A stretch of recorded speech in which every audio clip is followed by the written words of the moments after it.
Hello students, मैं विशाल गुप्ता आपका teacher. कैसे हो आप सब स्टूडेंट्स? इस वीडियो में मैं आपको सीए फाउंडेशन का जो हमारा सब्जेक्ट है बिजनेस लॉस का, उसका chapter number 2 the sale of goods act 1930 का यूनिट नंबर 4 अनपेड सेलर कराने जा रहा हूं। तो गाइस स्टार्ट करते हैं कि अनपेड सेलर कौन होता है।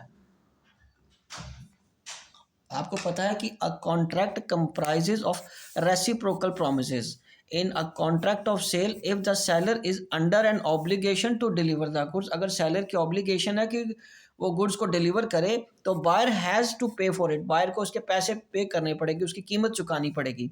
इन केस बायर फेल्स और refuses to pay, the seller as an unpaid seller shall have certain rights. According to the section 45 of the Sales of Good Act 1930, the seller of the goods is deemed to be an unpaid seller when the whole of the price has not been paid or tendered and the seller had an immediate right of action for the price. Right guys? उसके बाद है when a bill of exchange or other negotiable instruments has been received as conditional payment के form में मिले हैं, यदि bill receivable and the condition on which it was received has not been fulfilled by reason of the dishonor of an instrument or otherwise. The term seller here includes any person who is in a position of a seller, as for instance an agent of the seller to whom the exchange bill of lading has been endorsed, or a consigner or an agent, ठीक है, who has himself paid or is directly responsible for the promise. Section 45 sub section 2 के accordingly. Okay जी, तो अब आगे बात करते हैं कि राइट क्या है अनपेड सेलर के। अनपेड सेलर्स राइट आते हैं सेक्शन 46 के accordingly, subject to the provisions of this act of any law for the time being in force, notwithstanding that the property in the goods may have passed to the buyers. The unpaid seller of the goods as such has, and by implication of law, a lien on the goods for the price while he is in a possession of them. Right guys? उसका दूसरा है point, in case of the insolvency of the buyer, a right of stopping the goods in transit after he has parted with the possession of them. C, a right of resale as limited by this act. When the property in the goods has not passed to the buyer, the unpaid seller has, in addition to his other remedies, a right of withholding delivery similar to and coexistence with his rights of lien and stoppage of transit where the property has passed to the buyer under subsection 2. Right guys? चलिए अब हम आगे बात करेंगे इसकी। An unpaid seller has been expressly given, ठीक है जी, expressly given the right against the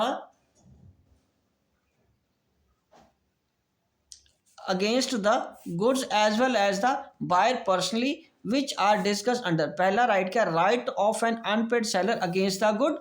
तो right of unpaid seller against the goods can be categorise under 2 heading. पहला है where the property in the goods has pass to the buyer, दूसरा where the property in goods has not pass to the buyer. तो हम पहले discuss करेंगे right of the unpaid seller against the goods. The unpaid seller has the following right against the goods. पहला sellers lien under section 47। Lien का मतलब अधिकार होता है। According to the subsection 1 of the subject to the provision of this act, the unpaid seller of the goods who is in a position of them is entitled to retain possession of them until payment or tender of the price in the following cases, namely where the goods have been sold without any stipulation or as to credit, b where the goods have been sold on credit but the term of credit has expired, c where the buyer become insolvent.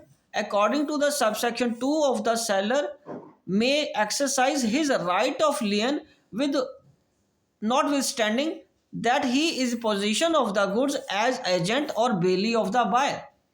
और part delivery यदि हो चुकी है section 48 के accordingly, where an unpaid seller has made part delivery of the goods, he may exercise his right on lien on reminder unless such goods delivered has not been under such circumstances as to show an agreement to waive the lien.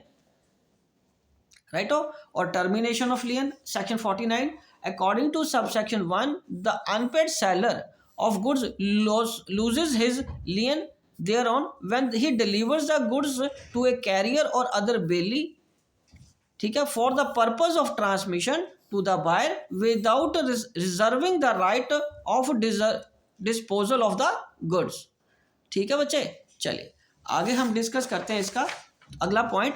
when the buyer or agent lawfully obtains possession of the goods, और उसके बाद सी the waiver thereof, by waiver से अगर वो wave कर देता है वो कंडीशन को तो तभी the unpaid seller of the goods having a lien thereon doesn't lose his lien by reason only that he has obtained a decree for the price of the goods under subsection 2.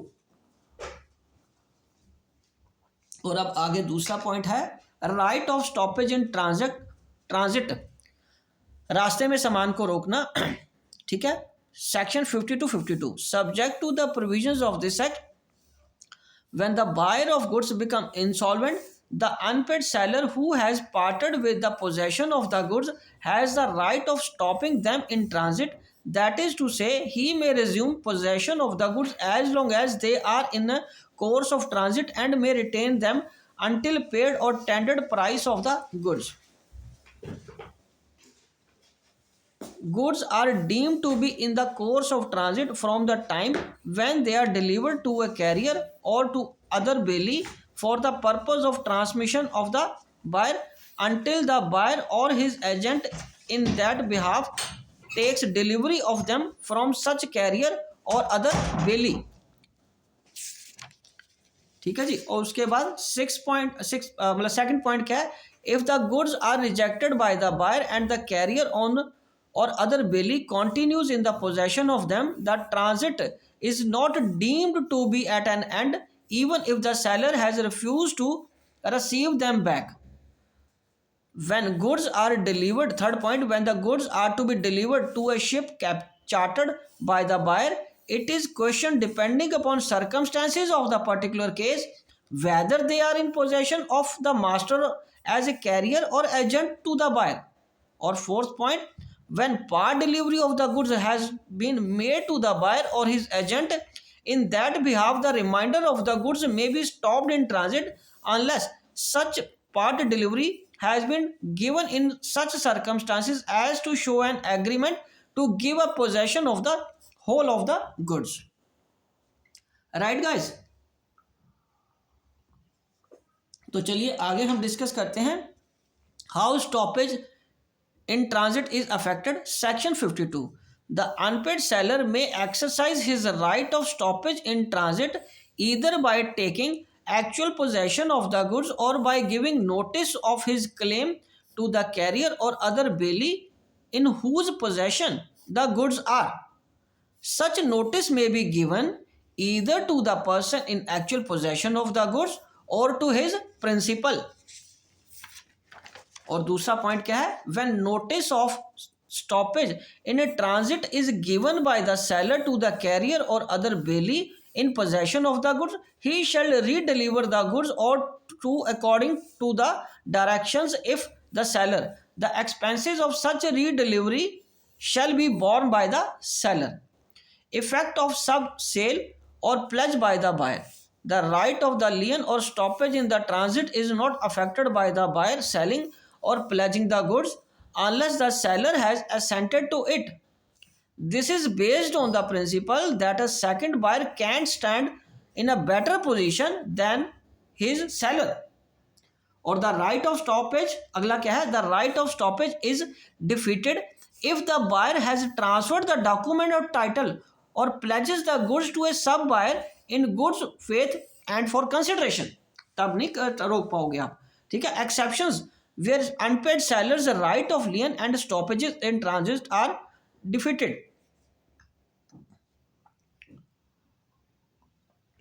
इसका पहला point है when the seller has assented to the sale, mortgage or other disposition of the goods made by the buyer or B, when a document of title of goods has been transferred to the buyer and the buyer transferred the document to a person who has bought,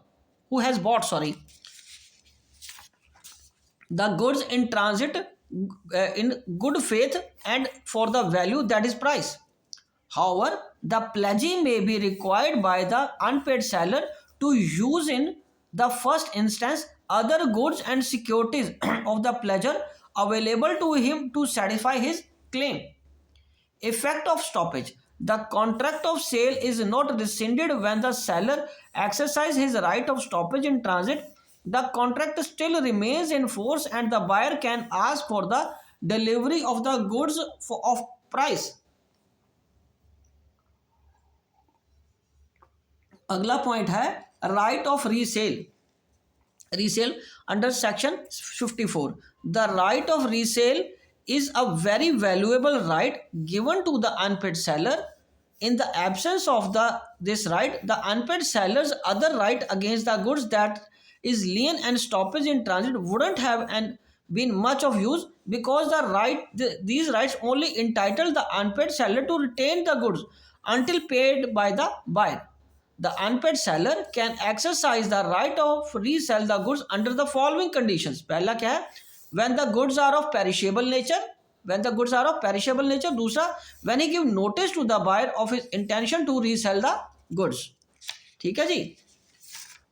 उसके बाद where an unpaid seller who has exercised his right of lien or stoppage in transit resell the goods. और उसके बाद a resale by the seller where a right of resale is expressly reserved in a contract of sale, where the property in the goods has not passed to the buyer. Okay, a right of unpaid seller against the buyer, section 51 से 61 तक क्या है इसमें लिखा हुआ? right of unpaid seller against the buyer personally. An unpaid seller can enforce certain rights against the goods as well as against the buyer personally. Rights of the unpaid seller against the buyer are otherwise known as seller's remedy for breach of the contract of sale. The rights of the seller against the buyer personally are called rights in the personam and are in addition to his rights against the goods. The right against the buyers are as follows. पहला है suit for prices.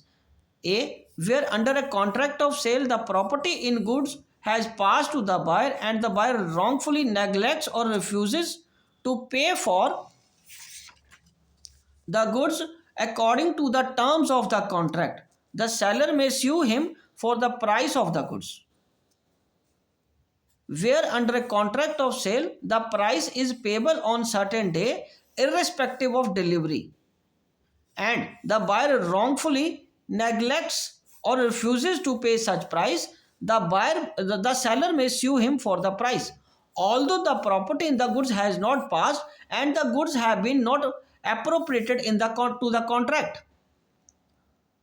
ठीक है जी. उसके बाद है second point इसका, suit for damages for non acceptance under section 56, where the buyer wrongfully neglects or refuses to accept and pay for the goods, the seller may sue him for the damages for non acceptance as regards measure of damages. उसके बाद तीसरा है reduction of contract before due date under section 60. ठीक है जी. इसमें है where the buyer repudiates the contract before the date of delivery, the seller may treat the contract as rescinded and sue damages for the breaches. This is known as rule of anticipatory breach of contract. suit for interest, where there is specific agreement between the seller and the buyer as to the interest on the price of the goods from the date on which payment become due. The seller may recover the interest from the buyer. If, however, there is no specific agreement of this effect, the seller may charge interest on the price when it becomes due from such date as he may notify to the buyer. In the absence of the contract to the contrary, the court may award interest to the seller in a suit by him at such a rate as it think fit on the amount of the price from the date of the tender of the goods or from the date on which price was payable. And remedies of buyer क्या है against the seller? पहला है breach of contract by seller where he fails to deliver the goods at the time और the manner prescribe, repudiates the contract. Number 3, deliver non conforming goods and buyer rejects the and revoke the acceptance.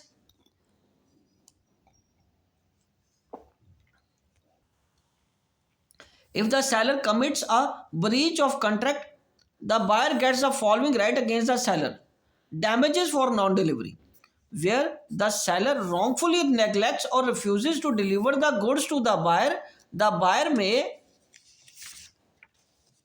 sue the seller for the damages for non-delivery. Next point क्या है? sued for specific performance under section 58, where the seller commits the of breach of the contract of sale, the seller can appeal to the court for specific performance.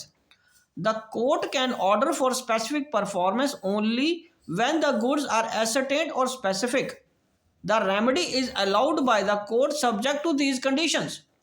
The contract must be for the sale of specific or ascertained goods. The power of the court to order specific performance is subject to the provisions of Specific Relief Act of 1963. उसके बाद it empowers the court to order specific performance where damages wouldn't be adequate remedy. D. It will be granted as remedy if goods are of special nature or are unique. और third point क्या बेटे? sued for breach of warranty under section 59, where there is a breach of warranty on the part of the seller, the buyer is not entitled to reject the goods only but may also sue the seller, set up against the seller the breach of warranty in diminution or extension of the price. उसके बाद repudiation of the contract before the due date under section 60, where either party to the contract of sale repudiates the contract before the date of delivery, the other party may either treat the contract as subsisting and wait till the date of delivery, or may treat the contract as rescinded and sue for the damages of the breach और fifth point है sued for interest. Nothing in this act shall affect the rights of the seller or the buyer to recover the interest or special damages in any case where by law interest or special damages may be recoverable, or to recover the money paid where the consideration for the payment of it has failed. और दूसरा point है सब part क्या है इसका? In absence of the contract to the contrary, the court may award interest at such rate as it think fit on the amount of the buyer in a suit by him for the refund of the price in case of breach of contract on the part of the seller from the date on which the payment was made. ठीक है जी। और उसके बाद यदि auction cell है तो अब क्या होगा? ऑक्शन सेल क्या होती है? सेक्शन 64 के अकॉर्डिंगली एंड ऑक्शन सेल जिसको बोली लगाना कहते हैं is a mode of selling property by inviting bids publicly and the property is sold to the highest bidder. ठीक है, बिडर आर है ये। उसके बाद the auctioneer is an agent governed by the law of agency. When he sells, he is only an agent of the seller. He may however sell his own property as the principal and needn't disclose the fact that he is so selling. Legal rules क्या हैं of auction sale के? When goods are sold in lots, each lot is prima facie deemed to be the subject of a separate contract of sale. ठीक है, वो अपने आप में एक सेपरेट कॉन्ट्रैक्ट ऑफ सेल होता है when goods are sold in lots. ठीक है, ये उसके बाद completion of the contract of sale by full fall of hammer or by any other customary manner and until such announcement is made and any bidder can retract from the his bid. ठीक है, right to bid may be reserved expressing by on behalf of the seller, and where such a right is expressly reserved but not otherwise, the seller or any one person on his behalf may bid at the auction. ठीक है जी। उसके बाद where the sale is not notified by the seller, it shall not be lawfully full for lawful, ये 2 बार आ गया लगता है, full एक ही बार आएगा lawful. Lawful for the seller to bid himself और to employ any person to bid at such sale. और रिजर्व प्राइस क्या है बेटे? The sale may be notified to the subject of a reserve or upset price and उसके बाद pretended bidding, ये F point है, F pretended bidding. If the seller makes use of pretended bidding by to raise the price, the sale is voidable at the option of the buyer. Inclusion of increased or decreased taxes in the contract of sale, where after a contract has been made but before it has been performed, tax revision takes place, where tax is being imposed, increased, decreased or remitted in respect of any of the goods without the stipulations of the payment of tax, the parties would become entitled to read just the price of the goods accordingly. Following taxes are applied on the sale or purchase of the goods: any duty, custom or excise on goods, any taxes on sale or purchase of goods. उसके बाद the buyer would have to pay the increased price where the tax increases and may derive the benefit of the reduction if taxes are curtailed. The seller may add the increased taxes in the price. और उसके बाद the effect of the provision can however is excluded by an agreement to the contrary. It is open to the parties to stipulate anything regard to taxation. Right guys, तो इसी के साथ ये unit और ये चैप्टर कंप्लीट होता है। Next chapter है हमारा पार्टनरशिप एक्ट 1932, वो मैं आपको नेक्स्ट वीडियोस में कराऊंगा। ओके जी, गुड लक।